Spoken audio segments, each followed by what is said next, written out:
மகனே மகளே, நீ என்ன கேட்பியோ அது உனக்கு செய்யப்படும் அப்படின்னு இயேசு வாக்கு கொடுக்கிறார். நீங்கள் கேட்டுக்கொள்வது எதுவானாலும் உங்களுக்கு செய்யப்படும். ஆண்டவர் வாக்கு கொடுத்துட்டார். அவர் போய் சொல்ல மாட்டார்ல. ஆனா ஒண்ணு நடக்கலையே. நான் தான் கேட்டு தானே பாக்குறேன்.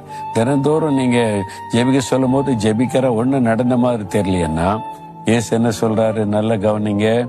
முதலாவது, நீங்கள் என்னிலும் என் வார்த்தைகள் உங்களிலும் நிலைத்திருந்தால். இந்த ரெண்ட கவனிக்கணும். நீங்க இயேசுல நிலைச்சிருக்கிறீங்களா? நிலைச்சிருக்கிறல. ஒரு நாள் ஒழுங்கா ஜெபிக்கிறீங்க, அடுத்த நாள் மறந்துடுறீங்க. ஒரு வாரம் ஒழுங்கா சர்ச்சுக்கு போறீங்க, ஆண்டவரை தேடுறீங்க, அடுத்த வாரம் நீங்க விட்டுறீங்க. நீங்க நிலைச்சிருக்கல, அரைகுறையா அப்படியே இருக்கிறீங்கல்ல. ஒரு நாள் ஜெபிக்கிறது, ஒரு நாள் ஜெபிக்கிறது இல்ல. ஒரு நாள் ஆண்டவரை தேடுறது, ஒரு நாள் தேடுறது இல்ல. ஒரு நாள் வேதம் வாசிக்கிறது, இன்னொரு வாசிக்கிறது இல்ல. அப்புறம் எப்படி ஆண்டவர் நீங்க கேட்கறது அருள முடியும்? நீங்க அவரில நிலைச்சிருக்கணும். அது மாத்திரம் இல்ல, என் வார்த்தைகள் உங்களிலே நிலைத்திருக்கணும். அதனால தான் நீங்க ஜெபிக்கும் போது வேத வசனத்தை வாசித்து ஜெபிக்கணும்.